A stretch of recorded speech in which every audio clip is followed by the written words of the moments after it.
Yay. Standing by.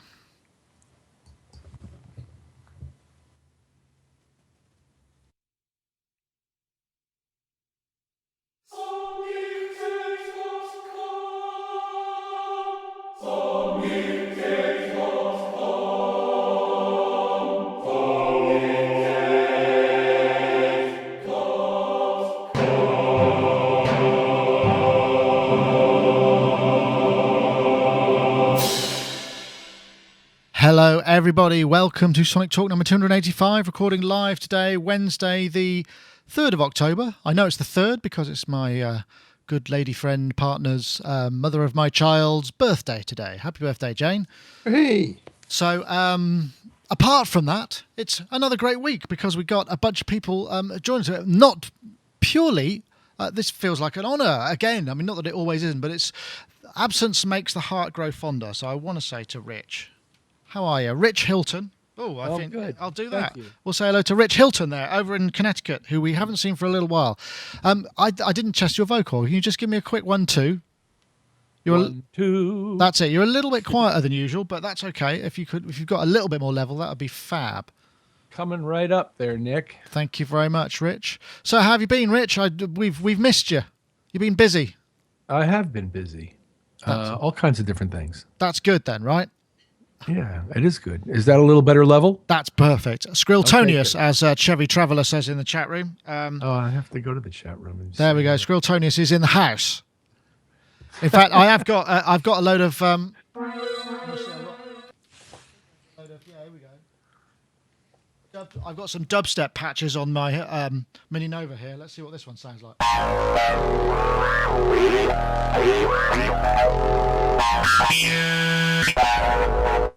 Yeah, it's that sort of skrilly, isn't it? Anyway, and also we have over there in what looks like a completely different destination, we've got Gaz Williams. Hi. How are you, Yes. Gaz? I'm very well, thank you very much. Where are you in the world? Yeah, I'm in Bryn Mawr, which is in South Wales, and I'm in a facility, BRFM. It's a radio station, but it's also a media centre. They've got recording studios and. Does that stand for bloody read the manual? BRFM. Well, on the website, I think it says best radio for miles. That sounds more likely. Yeah, but it's a great setup here. It's a really interesting place because it's largely run by volunteers. Gives people plenty of hands-on experience of running a radio station, but also recording studios and Bryn Mawr's it's been sort of quite a neglected area, and it was part of. So it's like sort of community recording and media centre, right? Pretty much, yeah. And, Bryn Mawr, just to give some historical perspective, is part of the South Wales coal mining valleys, which pretty much the mines, the collieries were all kind of closed down sort of 30 years ago or thereabouts. So, yeah. A lot of the valleys are emerging from this kind of darker sort of chapter, really. But the amazing thing I find with places like Bryn Mawr, it's just the raw talent of people here is just absolutely incredible. But in the past, have maybe kind of lacked outlets for that, So this is one of those. So tell me, Gaz, they obviously have great network there, so that's a start. So what are you doing there? You're doing a live broadcast, right? Yeah, I'm playing. We're going to do a live broadcast here behind me. It's quite nice. This is a big live area. This is going to be broadcast on 97.3 if you're within the area, FM, but it's also going to be broadcast live on the net on BRFM. I think it's brfm.com. I'll check up on that. But yeah, so we're going to be live from 9 o'clock GMT. Is it GMT?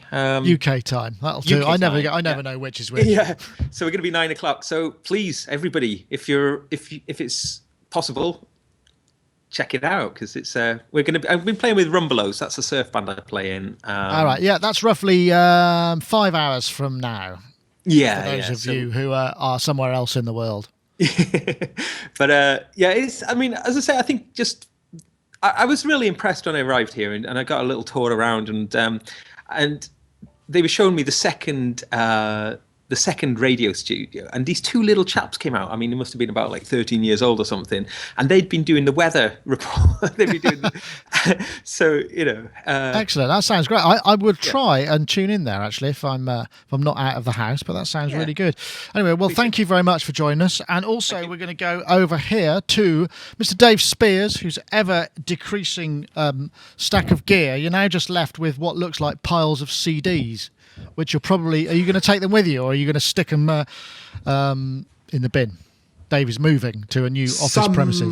Yeah, some I'm going to take. No, I've been ripping a few in the evenings and weekends and stuff like that. I can't live without me, John Martin. But there you go.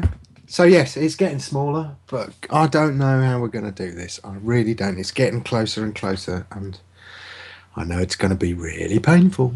Well, Dave, of course, maker of fine software instruments. In fact, I did see you posted a video, and we posted it on Sonic, of you backstage at one of the Ultravox gigs. I didn't see where that was, where you were talking to Billy Curry and Chris Cross, is that was his name? Yeah. About the instrument. They basically just use pretty much exclusively G-Force.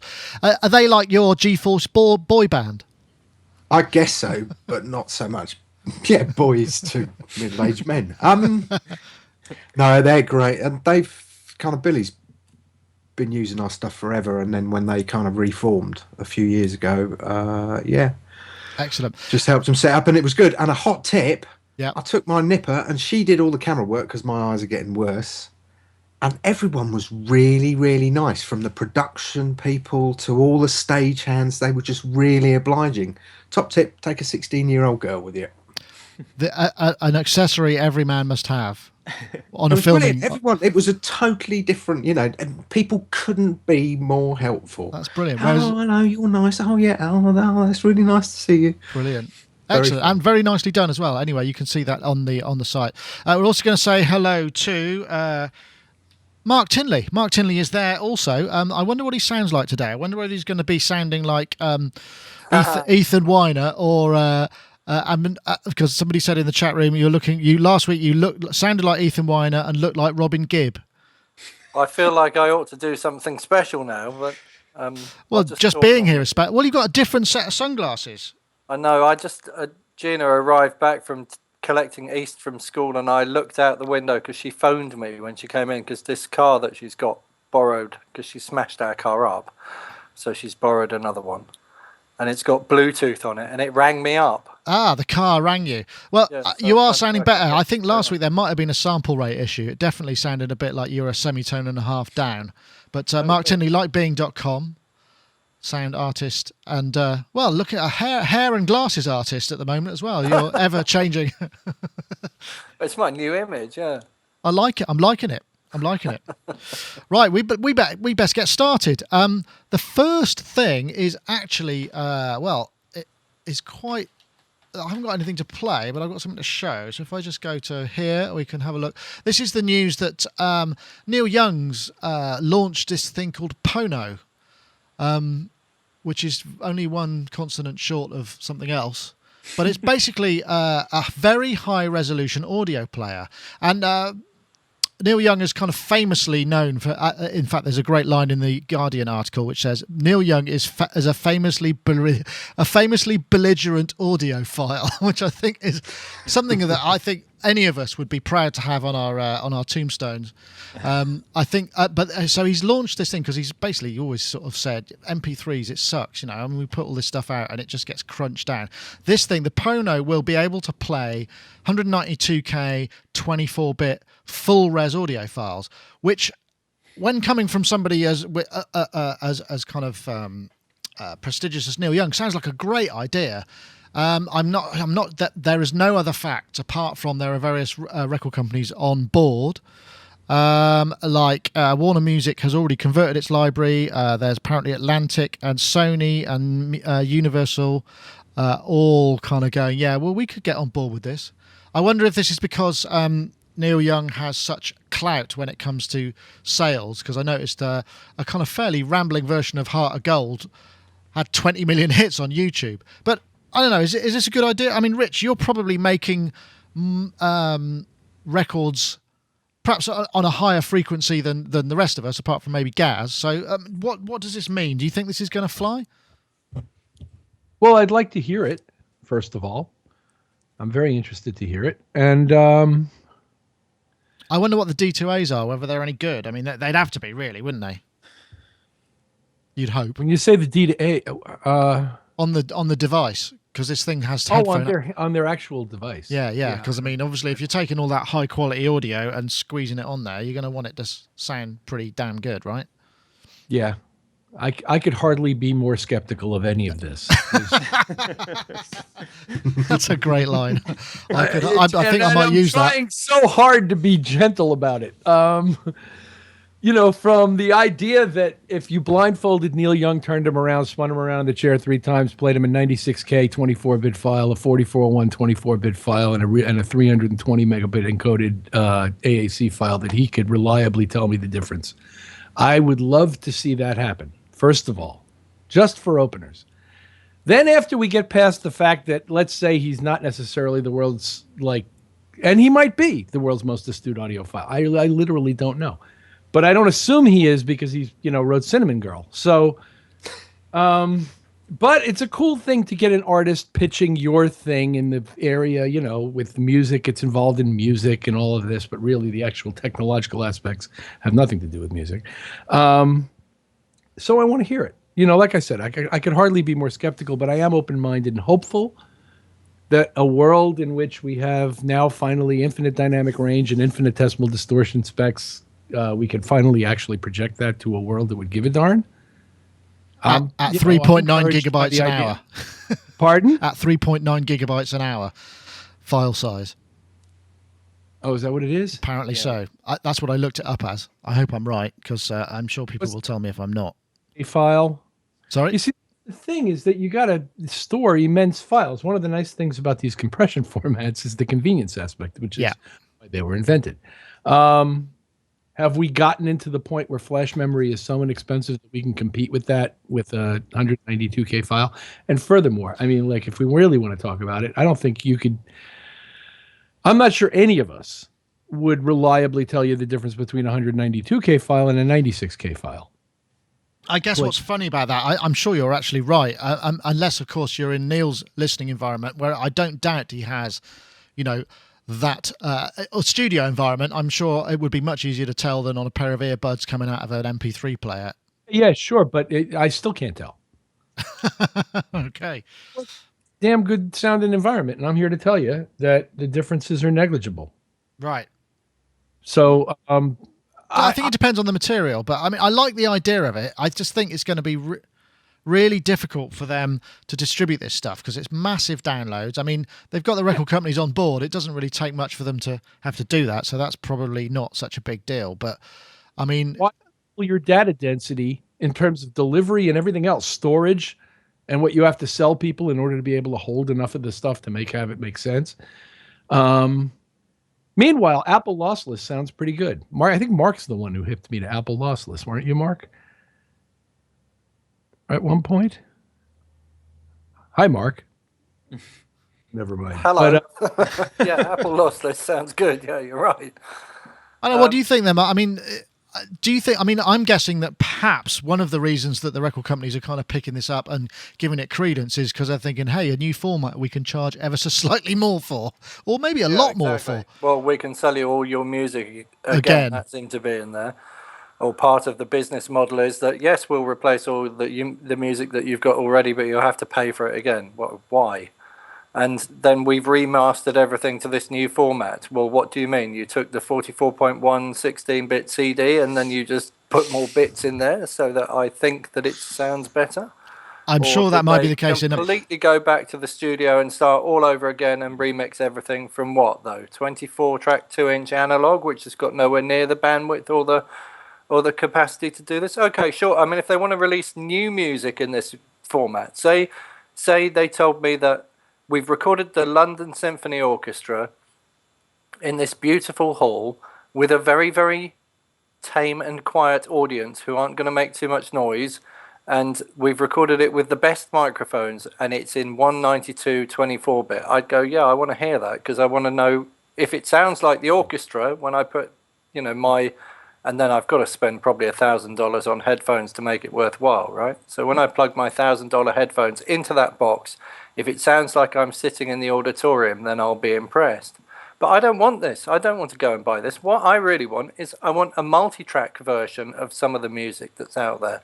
Wouldn't it be more effective to take all of those bits and all of those numbers, sell me 3.9 gigabytes of like stems? So I've got the bass, the drums, the guitars, the keyboards, the backing vocals, and the vocal, and maybe like a few other things. Maybe it's 8 times the size, isn't it? So give me 8 stems instead of a stereo master.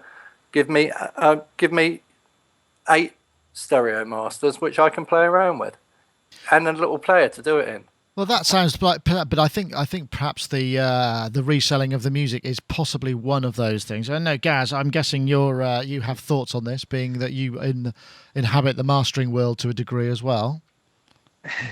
Yeah, I mean, as Mark said, you know, they're talking now that they have that these big record companies have converted their entire library into 192K. Now, I found that really. I didn't believe that, to be honest. But also, yeah, what smacks of a batch process, doesn't it? Really? Yeah, but what's the point? I mean, if the information isn't there and then you're upsampling it, you know, what is the point? That is just ridiculous. Well, I mean, maybe we're talking back catalogue that was mastered onto high res, you know, onto half-inch tape or quarter-inch tape or whatever. Maybe it's come from that. You know, there is. No, let's not kind of. But yes, I doubt that all of it has. Well, I mean, they're talking about like. You know what? Who signed up now? I mean, the big labels have signed up: Universal, Warner's. Well, Warner's has signed. Everybody else is interested. Oh, interested. Okay, sorry, my mistake. But and so it's like Warner's are saying that their catalog has been sort of encoded for this format. So you know, so that kind of got me. I mean, I'm a big Neil Young fan, but I have to say, I watched him doing I think it's like a half an hour long interview on All Things Digital. It's I think that's what it is. I think that's what I saw it on. And talk about curmudgeon, you know, he certainly is. And he's you know, he doesn't put a very convincing case forward. He's sort of and I mean, I understand why, and I think really what may have been all that was necessary was for Apple to offer, you know, in iTunes to offer sort of the lossless as a purchasing you know, option, sort of you know. Well, yeah, no, I think that would make sense. I mean, to be honest, the iTunes store is in dire need of complete reorganization, and that could be one thing that they do at one point. Just kind of go, look, here you go, you can have the original files that we were sent. To say that, I mean, the iTunes store has undergone a big change at the moment, and like in this month now, there is a brand new version of iTunes for PC and Mac launching, which is a big improvement. However, I mean, I was pleased in some respects that, you know, that the hegemony, is that the right word? Hegemony? I don't know how you say it. That sounds right. I don't know what it means, though. Of Apple and iTunes as a sort of the way to buy music digitally, you know, they're challenging that, and obviously that's kind of probably why the record companies are so interested. But I mean, we've been talking about the death of hi-fi over the last sort of 10 years, just in the fact that convenience outweighs kind of high fidelity for a large percentage. Yeah, I mean, we're inherently lazy as a species for that sort of thing, so whatever's easiest.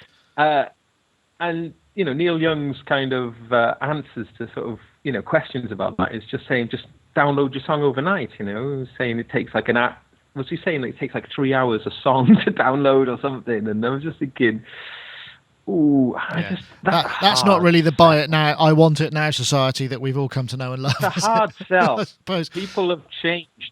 Things have changed. Now, I do like the idea of high quality and, you know, being able to buy high quality. I mean, I always feel really a little bit sad when, you know, if I've done a project and recorded it at 96K, 24-bit, and then having to take it down to, well, just taking it down to 44, it does lose something. I am a fan of working at 96. I have to say, I've never worked at 192, never, ever had any job come in that's 192, so I haven't really got much experience of that. But 96, I love to record at 96. So, you know, And when I listen to stuff at 96, in fact, unmastered as well on 96, or very gentle mastering, 96, awesome, lovely. That would be amazing to be able to play that and for people to access music to listen to like that. I suppose part of the problem is though this kind of opens up a whole different kind of kettle of fish, which is the fact that the reason that our music is so highly mastered is because of the reduced dynamic range in the actual playback devices with MP3, for instance, and the compression makes it easier, but also our listening environments. We're listening while we're on the bus where there's lots of background noise. We're listening, we're in the car where there's lots of noise. So everything is sort of pushed up to kind of poke above that noise floor of background, whatever it is. So it really doesn't. I think the devices should handle that side of things. So, you should have a sort of noise cancelling affair in it. Something, built in, and I mean, with a lot of the mastering I do, I really am trying to sort of tell people that, try to. Anyway, that's going into. Well, we have talked about it before, where there's two versions that you do a mastered for kind of like general consumption, and then you do a light touch mastering, which is more higher resolution, not quite so much full on. You sort of back all the compression and the limiting off a bit, just so that you can kind of let it breathe a bit. But I guess that's double. If you're doing it yourself, that's probably fine. But if you're doing a mastering session, then that's double the cost. I mean, and that could be an issue that would be a problem for some people. Yeah. Dave, do you think? I mean, I don't know what you run your software instruments at, so I mean, whether that would, or whether you would kind of consider buying into this idea of the full range. I suspect that some of your oldies and goldies favourites you quite like to hear at full resolution, or am I making a terrible supposition? I'm all for increasing the quality, but I've got a theory about this. I've got a theory that how it is when some techs get to work for a kind of superstar artist. They then start to kind of find ways of extracting a bit more money, and then ultimately it ends up with publishing or something like that. That's always the kind of bane of any star's life, in my opinion. And I think what somebody has done, a tech has gone to Neil Young, stuck an iPod inside a Toblerone box and gone, listen to this, it sounds amazing.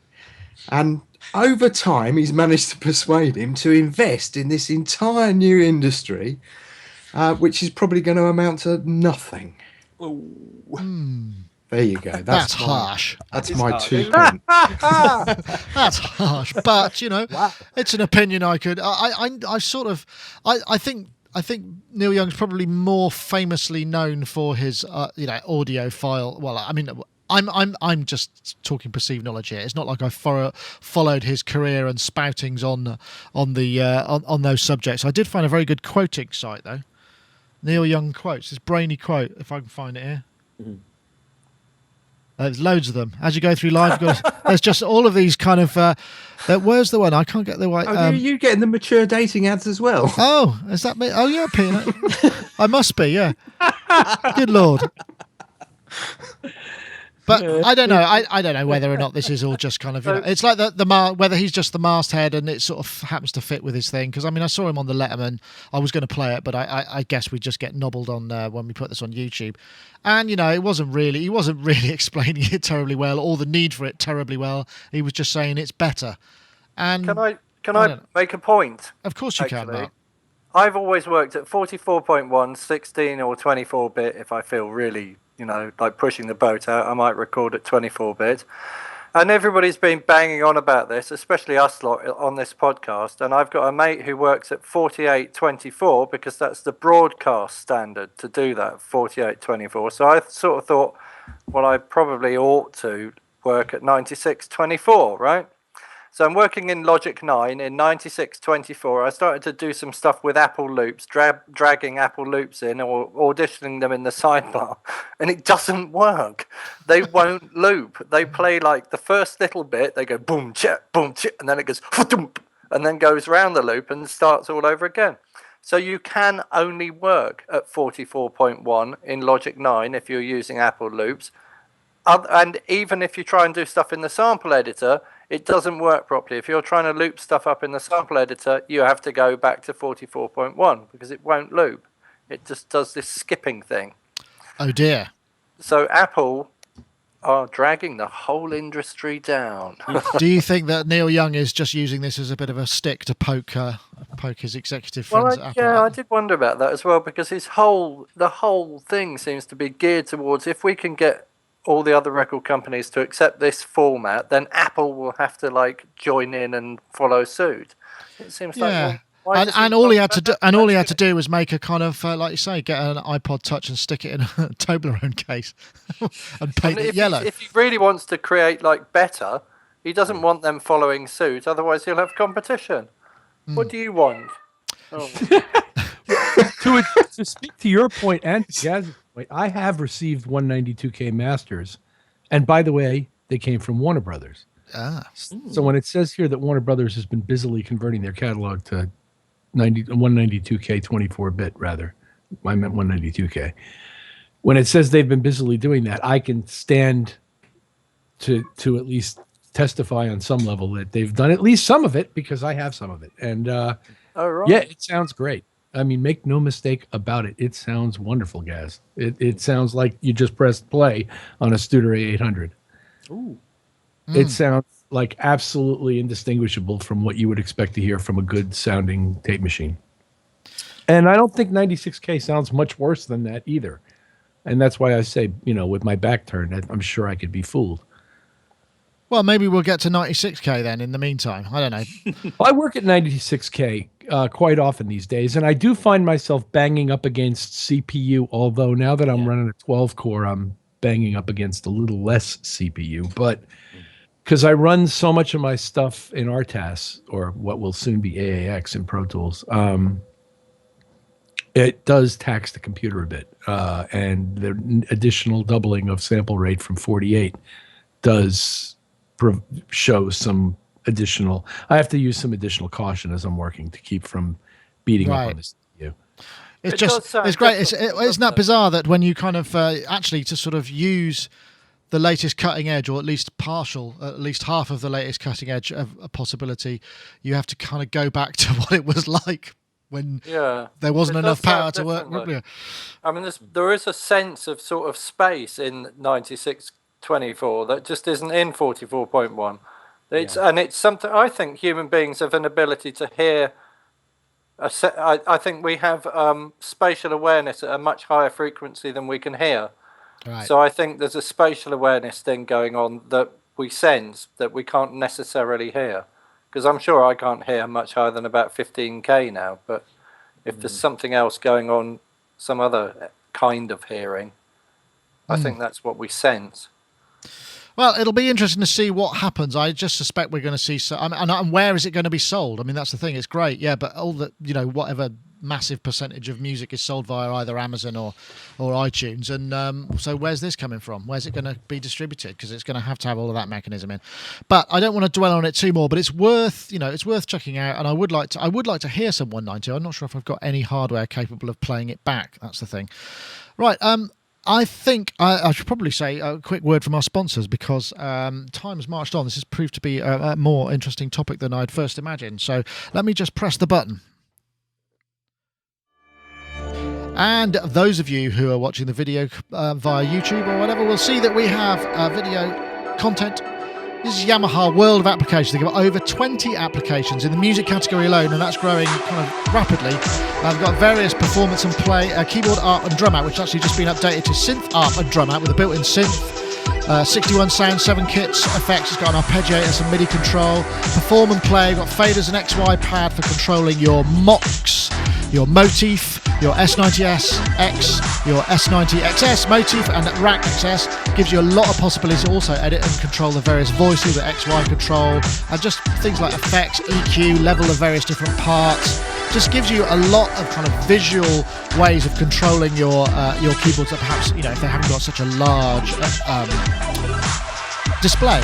There's also some other cool features. The setlist organizer was one that I really enjoyed, which again is just a MIDI program change system that allows you to send out program changes across 5 different devices over MIDI to your other devices with bank switching, and also notes and phone number, notes and photographs, that side of things, that enables you to kind of visually control your entire rig from your iPad, which is really quite handy, I thought. But basically, go and check out any of the Yamaha apps. They will be on the iTunes Store, or you can go uk.yamaha.com. And once again, we thank them very much for their continued sponsorship of the show.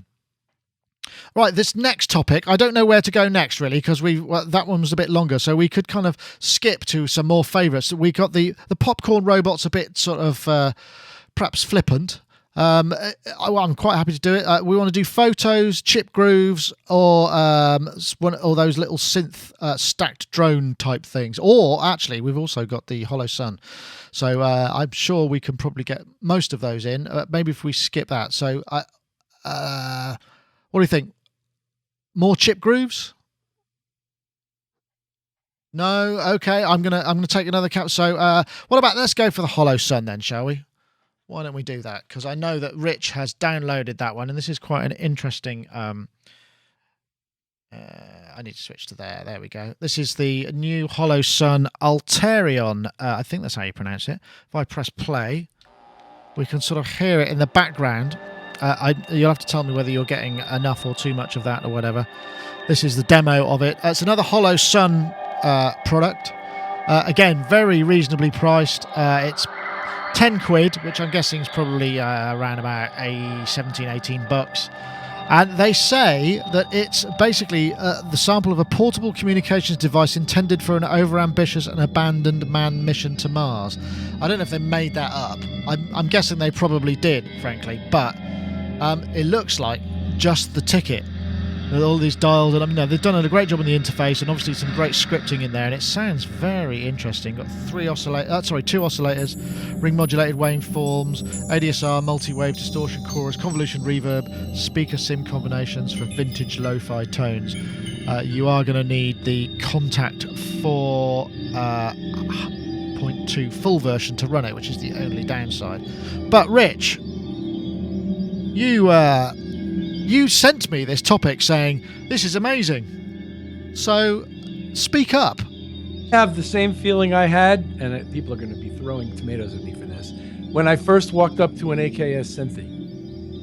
Right. This thing sounds great. It does a lot of things I really like to do with synthesizers that don't involve playing, lead guitar solos. This thing really is a very cool... It's by far the best sounding $16.50 synthesizer I've ever heard. I'm feeling a touch of the endorsee coming on here. I don't know these guys at all, but I like their stuff, and I keep buying it at whatever, $16 a pop, because it all does something very cool. What's how big a download is it?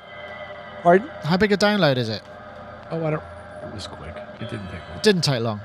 That's pretty cool. I know, Dave Spears, you've been fond of the Hollow Sun stuff in the past. Is this something now? All your real equipment is being sort of evacuated from your. Are you compensating by buying more software, such as this? No, I'm just moving stuff. No, I like their stuff. Honestly, I didn't get a chance to check this out, and that's why I was kind of looking at it intently, going, "Oh, that looks nice." And eager to hear what Rich thought, and yes. The only thing I was kind of tempted with, which was weird, recently, in the last day or so, was the Eno app. Oh, yeah. Only Escape. because on the BBC video, it had a load of video of him using Iris. To make it. Yeah, well, it's kind of weird. Yeah, it's kind of really weird. Anyway, yes, sorry. I saw that, yeah. We buried it. That does look quite interesting, although... It's brilliant. His some of the quotes in that are classic Eno, aren't they? The sort of vagueness and the unpredictability and all of that kind of thing. But are kind of fun. Or we'll maybe talk about that in another Sonic Touch when we get round to that. But I know, Gaz, you tempted? Definitely. I mean, I've bought a number of these, and they do bundles every so often, don't they? Of these kind of what they call music laboratory machines or something, aren't they? MLMs, and there's for those of you who haven't looked, I think there's maybe something like 12 of them now or thereabouts. I'm not sure, maybe more. And the last one I got was the Advanced Noise Generator, I think it was called. And that's so much fun. And all these things are great. I mean, as you mentioned, you have to have Kontakt, that being the only downside. Why is that? I mean, that seems kind of like, why can't it play in the Kontakt player?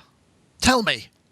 Oh, I wonder. Don't know. It's probably something to do with the scripting, I think, to allow for those fancy GUIs, but don't know. Not sure. But just they're fun to use. Those interfaces are fun, and I think that they, I know for a lot of my friends, there's the fantasy of like the BBC radiophonics sort of type of thing is just very, very appealing, and these really do kind of appeal to that that aesthetic, that thing you just turn knobs and it makes wibbly wobbly noises, or and some soft synths you have to go through a few kind of layers, but this is all very immediate and very kind of off the front panel. Yeah, it's funny you saying the VCS actually there. I think it was Rich said that. Yeah. This is $10. The last VCS I saw on eBay, which was a couple of days ago when I was testing the site, was £10,000. Yikes! Oh, or maybe dollars. It doesn't really matter That's either not way. fair. I wasn't really comparing them on that level. No, I It just know, but makes no, some the of aesthetic, those but kinds of sounds. the aesthetic. I know. I realise that, Rich. Audio frequency modulated kind of stuff. Yeah. No, I realise that, but it was just funny that the two complete opposite ends of the scale, but with the same aesthetic. It's not the same thing at all, admittedly, but just an interesting comparison there from either side. A lot of cash. But yeah, this looks fun. The only thing is I can't try any of these because I don't have Kontakt, so I'm never going to be in the market for it, unfortunately, and that's a shame because I'll just have to make do with listening to the demos. I don't know, Mark, have you got Kontakt? You're gonna go for I this? have got Kontakt. Wasn't really aware of this company. I love the interfaces. They look brilliant, don't they? Yeah. There's one here called Broken. That sounds right up my street. What else do they do? They've got a whole, yeah. And the price point's like pretty good as well. You can't really go wrong, can you? I mean, There's more like nothing here for more than £10. prices. Yeah. And Nick, aren't they English? I believe you guys should be able to They track must these. be English if they're Steve Howell.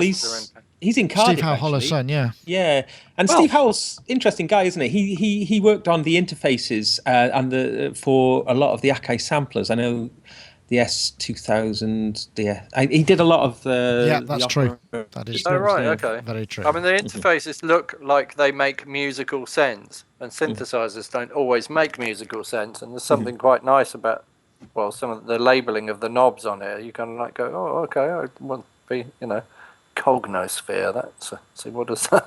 I don't know. I think that's good. Chevy. I'll have to go and try some of these. I think. Rich says, let's get him on. I'm just seeing something going past in the chat room there, Rich, and I thought, oh yes, I'll say that, and I realised that you'd said it. Let's get him on. Yeah. Yeah, no, that'd be great. Actually, I'd love to talk to him about it. He's and just some of the most interesting things I've seen in a long time, and I really enjoy his stuff. And he's practically giving it away, practically bribing you to take it. But his stuff that he did for the Alesis Fusion, I mean, there's the before Hollow Sun and after Hollow Sun with Alesis Fusion. When the Alesis Fusion first came on the market, it had a lot of bad reviews. A lot of that was down to the presets being pretty uninspiring. So I think they brought. But it was rubbish, wasn't it? No, really. I love mine. I love mine. I got one. I love it. But when's the last time you used it? I use it. That's a good point. But But I know some people don't think So it's did ugly. he rescue it? Yeah, he did. He brought out a big library of mostly sample-based stuff of classic synths and classic keyboard sounds. Things like the RMI electro piano and all sorts of interesting keyboards. What's that? That Akai AX60 or something, is it? He sort of did a whole bunch of samples of that, and it made the Fusion a lot more fun anyway. Right. Okay. Well, it'd be good. Yes, we might try and get him on at some time in the future. But yeah, Hollow Sun, you just go to hollowsun.com and you can basically go get it if you've got Kontakt, or perhaps it's even worth buying Kontakt for if you want all those. I don't know how much it comes out at. It's probably a couple $100, I'd imagine, the minimum. But I haven't done no research on that, so I could be way off the mark. No, it's not. There's a very clever way of buying Kontakt for, and that's if you go and buy Kontakt 1. From where? You can buy into their upgrade path, and it works out incredibly cheap. Where do you get Kontakt 1 from? eBay. Okay. Kontakt 5. But the native instruments license cross grades and upgrades path is so fabulous. They have it absolutely so that you can do that, because I Right. did it. Okay. Being the kind of man that likes a bargain. a deal. Yes, a nice one. All right. Well, we'll definitely check that out. I would like to try it as well. And in the meantime, what was? Oh, all right. Well, let's go to the. What do you think? Massive stacked drone monster or the $29 base synth? That looks quite good. That's quite interesting. The drone monster. We'll start with the drone monster, which I think is. I'm gonna hope it's this video. Oh yeah, there it is. Here it comes. The Nova drone, which is a bare circuit board from Nova drone. Let me just bring this up. Casper Electronics. And what I like here is this hot swapping, just kind of like adding them up. That just looks so cool. Though probably dangerous if you're not wearing grounded boots. And he just keeps going, and he gets to like 27 of them. And I just thought that's kind of cool. But I was a bit disappointed that they weren't quite as cheap as I'd hoped for. I think they're $100 each for the for a single in kit form. If I just let me find it, I think there's a store here somewhere. Yeah, it's $100 for the single one. It's like an open source kind of concept. $100 for a single, $200 for a double, $200 for an assembled and tested one, and $400 for a double. So that 27 oscillators or whatever it was, quite for $400. That represented. I'm not going to do the maths because I will just shame myself. But that was really expensive, perhaps. Perhaps too expensive for the concept. I don't know. What do you think, Gaz? Would it be nice to have one of those, wouldn't it? Or several? Well, I mean, it's interesting because, as we will see with that bass synth as well, this whole kind of thing about getting these kind of bare circuit board type of things is kind of starting to really gain more and more popularity. And like we talk about the Raspberry Pi, that kind of comes in a similar way. And yeah, it's kind of interesting. I just wonder now, is the market for sort of knobs and boxes kind of is that I haven't really been looking. I don't know, but it seems like there's probably a good. You're right there. I mean, I think there'd probably be a really good market for sort of aftermarket cases, so you could just plonk these things in and make them look kind of nice. Because that was whenever I've ever done or attempted to do any kind of DIY electronics project. Yeah. Putting it in something has been the most difficult part of it, and it's just the one that makes you just think, really? Yeah. Well, for me, Maplin or RS. Yeah, but it always ends up looking a bit like a kind of something you find in the cupboard at a university test laboratory, and it doesn't have any kind of vibe to it. I think, well, and also it's either way too big or you've either got to really cram it in there or you can't. But I don't know whether or not that's the case. I mean, well, then you have to get one of those 3D printers and design your own box. Then now, you could design your. But now we're talking. Yeah, so I got to pay $400 for the kit. Then I need about $3-4 grand for the printer. Which I also have to make as well. So it's a bit like kind of, I'd really like to fix this, but first of all, I need to make an entire machine shop to allow me to do that. I don't know. It's outside my scope, but I do like the idea of it, and it does sort of tie in. I like the idea of all this sort of drones. I thought that was kind of a cool concept, really, and the idea of having this many oscillators all happening at the same time. I've never been able to stack that many up. Have you got a Dave? You're the one with the biggest package, as it were, of oscillators. Perhaps you could tell us just how many you can stack up at a single time. You haven't got any modular stuff, though, have you? So I'm guessing it's probably going to be your 8 voice, isn't it? Or have you managed to get more of them than that? Actually, it's weird. The Prophet 10's obviously got a fair few when you sling it in unison mode, but unison mode is no good without detune mode. Without some kind of detune, because everything kicking on the same, with the same kind of, it just doesn't work. So, to a certain extent, I quite like the fact that these were modular, and you could, we're all over the place. So you've got that drift. Yeah, for me, that's what makes the 8 voice so special, because you can just get these really fine adjustments, particularly with those kind of dual-centric knobs. You can get these really fine adjustments between oscillator pitches, which normally, if you had them in isolation, it's a bit like a Tron, if you listen to a note in isolation, you kind of go, Yeah. but it's the glory of all these things together. So yeah, to answer your question, when you sent through the topics, you can never have enough oscillators. How many oscillators is too many? Yes, I've just noticed that I actually wrote that down somewhere. I neglected to actually say it in the topic. But yeah, this is so Casper Electronics is where you can get it. You can buy the bits, you can get the parts list and buy the PCBs. There's lots of ways you can do it. So if you're that kind of person, you could probably build a bunch of them for quite considerable savings. And I just really like the idea you can sort of slot them together. I think that's way cool. I don't know whether it would be of use. I don't know, Dave, Rich, sorry. You're probably, like you said in the past, your kind of need for oscillators is generally, you reach for the mini mode because you just know exactly what it'll do. I mean, do you ever need to stack them massively in your daily job? Not generally, but I never discount the possibility, and it speaks to something that was brought up during Gaz's thing, which is, you said when's the last time you used it? I have things I buy and then I don't use them for 3 years. Right. This might be one of them. We don't do a lot of projects that require these kinds of sounds. But one day he's going to turn to me and say, we need to create a section that goes something like this. And I'm going to find a use for one of those wacky ring modulated sounding belly, pitch modulating things. And I love that stuff. It's stuff I love to do with that. Like I said, it's some of my favorite stuff to do with analog synthesizers that doesn't involve playing melodies on a keyboard. Yeah, actually, that kind of texture. Just in the chat room, Redwalk says he'd be better off doing those in Dopefer format, Eurorack format, and I would agree there. That would be a very smart idea. Yeah. Just because that's how you only need the faceplate.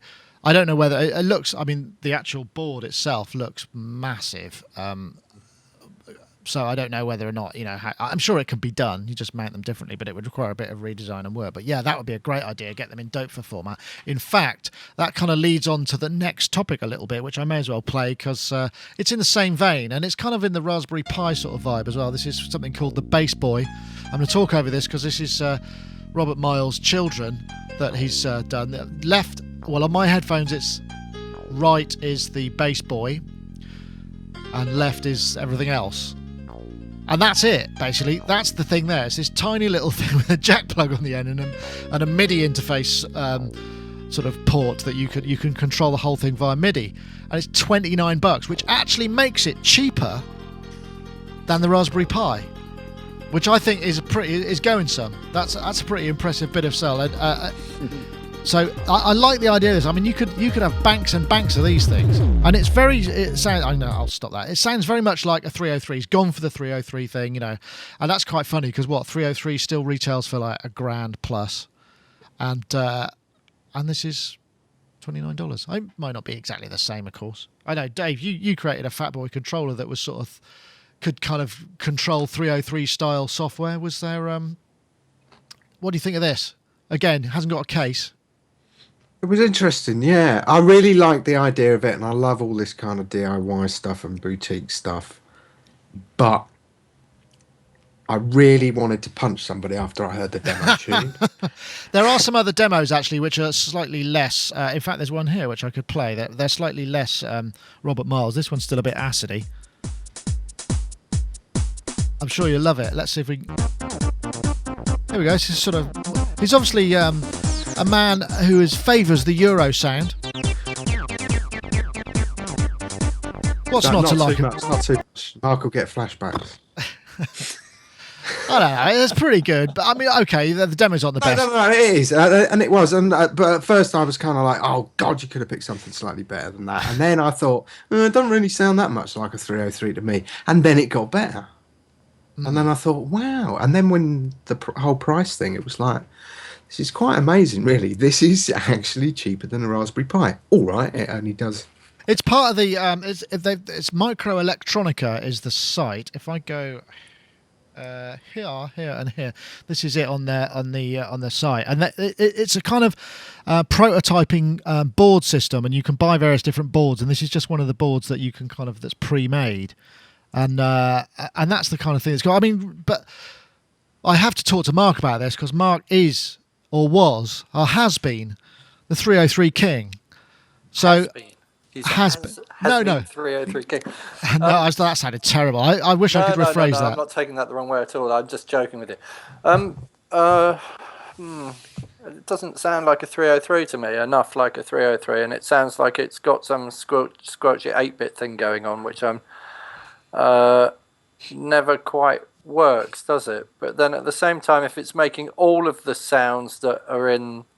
I mean, why do I want to use this instead of a soft synth? Because I could just use a very good 303 sounding soft synth, so Yeah, you're absolutely right. There is no reason, unless, of course, you wanted to make an orchestra out of them for $29 each. Yeah. Which, you see, the thing is, I started making music in 1977, 78, somewhere around there, and Maplin was the big driver in that. And there was a magazine called Electronic and Music Maker, and they used to have all these projects on the cover. So I spent my physics O-level making things like this out of Vero board and burning my fingers with a soldering iron, and then stumbling in a couple of years later from the pub and treading on them when I was drunk and hurting my feet. So, and whenever I see things like this, I kind of think it's just, this is where I started off, and I really wanted to be not like a teenager with a whole load of electronics all over my bedroom floor and a burnt carpet. I wanted to be like one of the real guys with like the big synthesizer and everything. So I always kind of think, I don't really want to go back there, I suppose. But the thing is I like the fact that you had to, that you had to approximate because you couldn't afford that stuff. The fact that if you could approximate it, then you would tend to, your approximation would always have a slightly different angle than anybody else, and it never worked in the same way. And so therefore that's why you sound like you do, because you didn't have access to all of that stuff right away. Because right now you can just get pretty much anything and it sounds pretty much about the same, and it costs pretty much next to nothing compared to what the originals cost. So. I mean, I built my own sampler, which was on a breadboard, and it was plugged into the back of a ZX Spectrum, and it had a very, very unique sound, and it sounded really cool, actually. And I wish I still had it, but I helped some kid out and sold it to him for 50 quid, and he probably took the ZX Spectrum and turned it into a games machine because he didn't really understand what I was talking about when I was telling him what the sampler did. But I can sort of see that angle, but I still think you can do that in software. It all boils down to how much drive somebody has as a musician, I suppose, as to how much I suppose what they're going to go out there and try and achieve as a musician. I mean, I can see it's fun, and I think your point is you can have just as crap at 303 emulation in freeware than paying $29, I suppose. I just like the idea of... I bought a couple of 303 emulations, which are quite good, I suppose. I mean, I liked it that it did things other than the 303. If it's making all of those bass sounds on the left-hand speaker for me and the right-hand headphone for you. Yeah, that was right. If it's making all of those kind of hollow bass tones, then it's doing that quite well. So it seems to have, a little bit more going on than just being a 303 emulator. So without really hearing one without the YouTube compression on it, I can't 100% say. I might love it. No, fair enough. It's all MIDI controlled, and there's not much else. Or I might tread on it and hurt my foot. Yeah, just as likely. It didn't have as many. The pins were mounted horizontally rather than vertically, so I think you probably wouldn't hurt quite as much. I know, Gaz. I suppose the thing is with all of this stuff is when you're actually in the thick of it working, you can't really be dealing with kind of little boxes that cost 29 quid and might, the solderer might fall off at any minute and it might not work properly, can you really? So I suppose it's a luxury, isn't it? It's this sort of notion of having the thought that wouldn't it be quaint and kind of it makes you feel somehow more vibey if you use that kind of stuff or want to use that stuff, but ultimately I mean, it's not of great interest to me really, because what I love about the Raspberry Pi is just that completely open nature of it, and this is very fixed, isn't it? So, and as Mark said, a piece of software could be better, and I don't want to be too negative about it. It's so cheap, isn't it? However, it is interesting. Just a quick point about Raspberry Pi. I've been sort of really enjoying seeing how things are starting to develop. There's a really fantastic controller that's on Kickstarter at the moment. I'll put a link in the chat room for it. But that you can use for your mobile phone, or you can use it with a Raspberry Pi. And yeah, Let's have a look. Let's have a look at that. I'm kind of That looks just cute. really, yeah. I'm just thinking. I'm just really looking forward to seeing more kind of bits of software coming out. Wow, they've had 110 grand pledged. Jesus Christ. When you read about it, it's a terrific little box. I mean, obviously. Has it got a Raspberry Pi in it? No, but that would be cool. No, but it's Bluetooth. It's wireless. It's a wireless little control surface. So if you had your Raspberry Pi in a box connected up. So you use it for media center or whatever. That's kind of cool. It's completely open. It's completely open source. But it's just things like that. That kind of interests me really. Just how. I see that. To see who and what is going to happen next. But regarding that little bass synth, I mean, $29. It's hard to argue with, isn't it? Well, plus power supply, plus MIDI interface, plus other stuff. That you might have to and then it all starts adding up. When the power supply is $400. That's a joke, right? Yeah, of course it is. I don't know how much the power supply is. But you're right though. When you factor it in, it really is just for hobbyists, really. I think, isn't it? Yeah. I was wondering about the power supply on the other one when he kept plugging more and more and more of those things, and I was thinking he must have a really hefty power supply at the end of that. Otherwise something's going to go pop in a minute. Yeah, no, you're probably right. I thought, well, 27 of them, they probably run at 5 volts maybe. So it must have had a fairly decent current on it. I suppose that almost brings it round full circle. Let me just see what else we've got. I know it's kind of a piece of fun, and it seemed I put the story up, and people just seemed to really go for it. I mean, they were really thrilled. And I admit, I mean, the idea of Raspberry Pi or an Arduino thing with a dedicated control, I'd love to have that to control all of this stuff and all of the switches, rather than these sort of ridiculously Heath Robinson kind of contraption I've had to build up over months of research and figuring out. I mean, it works, sure, but I'm the only person in the world who knows how it works, and nobody else could ever operate it without kind of the level of instinctive. Well, I'm assuming I'm not that clever, but it's so sort of disparate. It's just like you'd have to use it a lot to kind of think, I need to press this button because that's not, and it'd be nice to have things self-contained, and I suppose it's.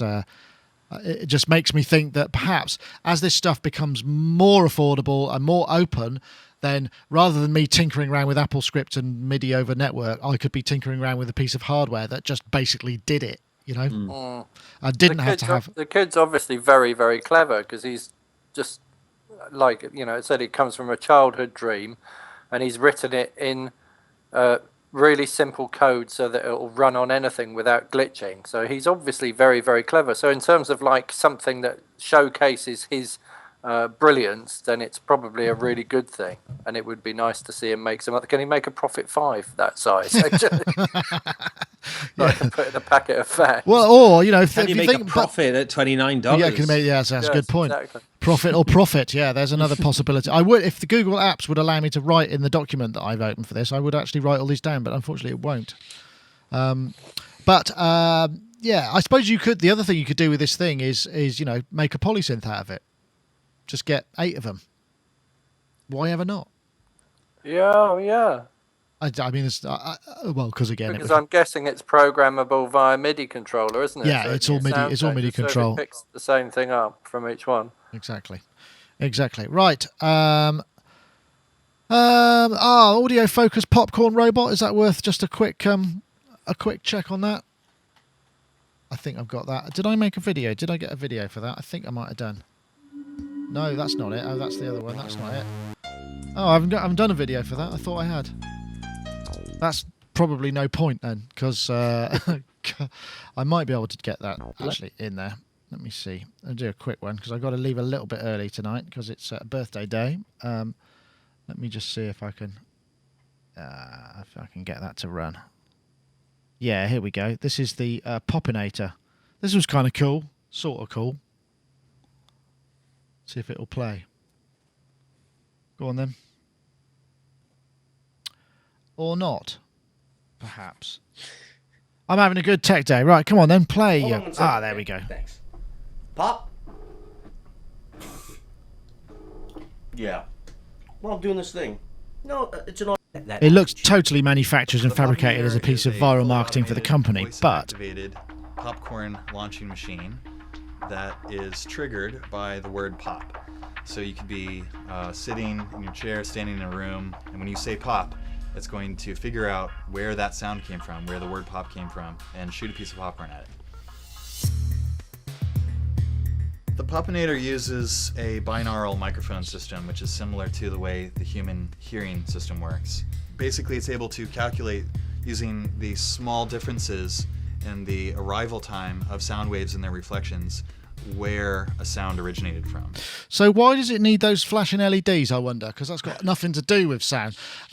This was a really flippant one, and it looks like it's been made purely as a way of virally marketing the kettle corn, America's #1 kettle corn popcorn Indiana company, who are clearly very pleased with themselves at the idea of this. But it was kind of fun. I wonder if it's actually true. Mark, what do you think? Do you think that was actually true? Yeah, probably. I just have a complete aversion to popcorn. Well, fair enough. It's not for you. Especially on tour buses when people start making it at 3 o'clock in the morning. It's like, Yeah, why? I can imagine that would be traumatic. There is a moment, there's a story in there somewhere, but I sense you're not ready to tell it. It's just too painful, isn't it? Yeah, butter popcorn. But seriously, I mean, well, not even, well, perhaps not seriously at all. It got me thinking because I did see there's a couple of topics that fly by because I look at a lot of feeds at the moment, and one of them was, "What's your favourite studio snack?" And I just thought these could tie in perfectly, even though I haven't prepped anybody for this. Is there a snack that you prefer to eat while mixing at the studio, or is there something that you shouldn't because of issues with crumbs and the like? I don't know, Rich. I'm sensing that you possibly have the most to lose when it comes to bad studio eating habits. Do you eat in the studio? Is there something that you, when you're working on a tough mix, like maybe you're doing a remix of a 5.1 live sheet gig and you have to remaster it and you're doing, hard, sort of gnarly mix work that will take a long time, that requires, working through breaks? What is it that you would reach for in terms of studio snackage? A nice pastrami and corned beef sandwich from Gold's Deli. Okay, so full on. Yeah, absolutely. But but no, potato chips are no good because they get all over your fingers. Have I done it? Yes. I always have a towel nearby and I'm constantly like wiping my hands off, but I still get stuff all over the place. But I try not to, for the most part, is the short answer to your question. Yeah, I'm looking at the floor here and realizing that I've not been trying hard enough, actually. By the looks of the, because I just sit here, I eat my lunch here, and it's just popcorn shooter is the military implications of something that can deduce positioning that quickly and that accurately. Because if the guys claim that the only thing that's varying the delivery system is the irregular shape of the popcorn is true, then it seems to me that weaponry could be made to much I'm like. sure it already is. I mean, they use radar and all sorts of stuff, right? Much like the drone warfare we're dealing in now, I could see in close quarters this being used. Delivering a large payload of popcorn. Oh, no, not exactly. Hands up! Take that! I'll hit you with the popcorn. Yeah, as a lot of this sort of this stuff has probably got. I mean, I suspect the range. What I kind of like the idea of is you could put other stuff in it. I wonder if it would be okay with sort of nuts or whatever. Whether that would just be too much for it. I don't know, Mark. Gaz? Sorry, you're in the studio. You're presumably working. You're not playing till 9. What will you be snacking on while you're kind of, what do you reach for? This is a very flippant topic. Yeah. Oh God. Some might say pointless. Yeah. Misguided. Yeah, I mean, it's a funny machine, though, isn't it? I mean, all that technology for that very simple kind of thing. I mean, I don't know if I believe it myself, but what do I go for? I do know that if I'm singing, don't eat peanut butter before you sing, or peanuts, or like kind of peanuts in their skins kind of thing, or monkey nuts. dreadful combination. Okay. Avoid the nuts. Oh yeah, for singing, you just get it's just like just peanut butter clogs your throat up. God, I don't know really. I don't tend to take much food into my studio. I have got a popcorn maker at home, an old-fashioned one, which I love. So I do love making popcorn. God, I'm really struggling on this. Okay, I'll let you go. I will start speaking and fill that void. Dave Spears, I know that your room is actually fairly close to your kitchen, so I'm guessing that there is quite a lot of cross-pollination going on between rooms, and things probably make it into your studio that shouldn't do. So what is it that you reach for? Biscuits? Yeah. No, I've had my day. Oh, you've given up all that stuff, haven't you? Yeah. I had my cholesterol test, and it was all grim all the way. So now it's apples, nuts, which actually somebody, a musician, came in the other day and said, nuts, they're little fat bombs, mate, which I thought was quite entertaining. And cranberries. Anyway, God, this is sounding really boring. I'm going to go vegan next. I thought this was quite a funny little thing, though. But they did really, like Rich said, they really did miss an opportunity to ham up the video. Totally. You think? No, they could have done it way more, because there's loads of times where he said pop and it just didn't happen, and it should have been hitting him in the head, and it would have been. Yeah, it could have been really funny. I suppose so. They could have. Yeah, and I suppose I think it's a complete fabrication myself. Bananas. Yeah. What happens then? Oh my God! Here they come. I like the idea of firing baseballs. That'd be much better that it actually fired whatever it was that you actually said. So if you said pop, it would be popcorn. If you said, I don't know, butter, it would be a blob. Do you see what I mean? Or various things. It just had a selection of things. And if you said the wrong thing, it could be a terrible mess. Or perhaps you could have ingredients. You could fire a bit of something and a bit of something else that would combine at the point of your mouth and into a beautiful flavoury snack. Missed a trick there. But maybe that would have been going too far. But I did say bananas because that is the ultimate studio food, actually. Yeah, that's true. Yeah. But also, well, that's smell in the studio. Bananas. Oh, no, but biscuits. I tell you what, is some biscuits. There is something about bananas, though, that I got told by by a very top classical musician. They said that bananas have got natural beta blockers in them. So so classical musicians, if they're very nervous about a very sort of difficult performance, eat a few bananas, and then it kind of keeps your nerves calm. Ah, really? Potassium, lots of potassium in bananas, and very good for hangovers as well. My motto actually is never say no to a banana. That's what I live by, and it's because there's another show title there. If anyone ever offers me a banana, I never say no. But some of my friends know this, and they I think that's got very good SEO possibilities actually there, so I might have to go for that. Never say no to a banana. Right, I'll see if I can remember. I got nicknamed Biscuit Tinley by Duran Duran because whenever they had biscuits in the studio, I just used to eat the whole tin, and so that was. Nice. Taylor used to call me Biscuit Tinley. That's a great nickname. I'll just play a few more dulcet tones of the Mini Nova. Brilliant. Anyway, I got to go. But that was great. Good fun as usual. End it on a bit of a sort of light note. It's that sort of and finally moment that they tend to put on the late night news. Only they're usually funnier. Anyway, thank you very much for joining us, everybody. Gaz, I wish you the very best of luck in your live gig tonight. Are you got a rehearsal, or are you just going to go out on the town till then? Oh, I have no idea. But yeah, everyone, 9:00 British time tonight. If you're listening another day, go to brfm.co.uk. Someone in the chat room told me that, and you'll be able to watch again. So please do the Rumbelows. It's a cool. Actually, we just did a video. Yes, I saw that. You're the one from the police station.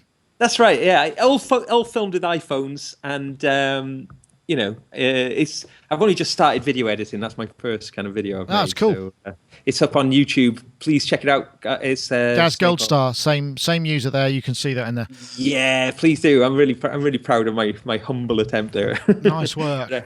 Okay. All right. Thank you. And I will say goodbye to Mr. Mark Tinley there. Thank you very much for joining us too. I'm going to go and research bananas for anxiety now, I think. Yeah, I think you've got to be in the mood for a banana, but sometimes when you are, it's the only thing that will do. Banana split is amazing, actually. If you cut it in half and put tons of sultanas and masses of honey, that always works for me. That sounds nice. Yeah. Anyway, Mark, thank you very much for joining us also. And You're very welcome. Thank you. We'll also say goodbye to Mr. Dave Spears, who is there in the bottom of the picture, right there. Bye. He might show up in a minute if he speaks a bit more. He knows Bye. the drill.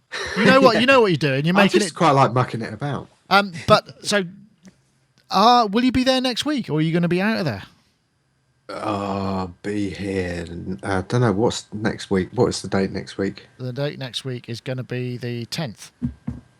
Oh no, I'll be here. I think the plan is to get out of here on the 15th. Right. And then I'll have a whole heap of pain. But I'm still going to be using this room, to kind of work. It's going to be your overflow room, isn't it? I know what's going to happen to that room. You're going to clear out all the stuff, and then you're going to end up gradually putting stuff back into it. But it won't be as organised. It'll just be piles of it. No, that would be a really, really bad thing to do. So it probably will happen. It will happen. I think what will happen is you'll just buy more synthesizers because you'll realise I've got space. Oh, no, I can't tell you this. Well, actually, Chris turned up the other day and went, I bought another couple of synths. And I just was like, wow, because I know what they are. And then I just went, I don't know where we're going to put those. I have no idea.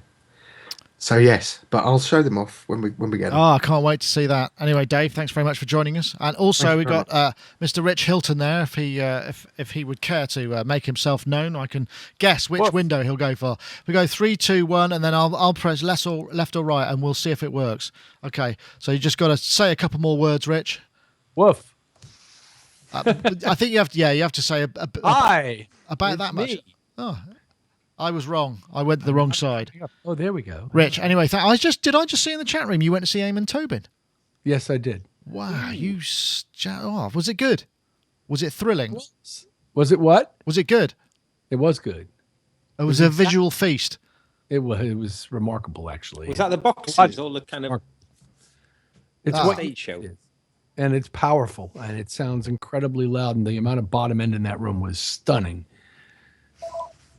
Oh, that sounds great. Oh, I have to quiz you a bit more about that. But anyway, Rich, thank you very much for joining us. Hiltonius.com, keyboard player with Chic, Nile Rodgers studio guy, whereas, as I always say, there's a limo downstairs waiting him to whisk him off and make another hit, no doubt.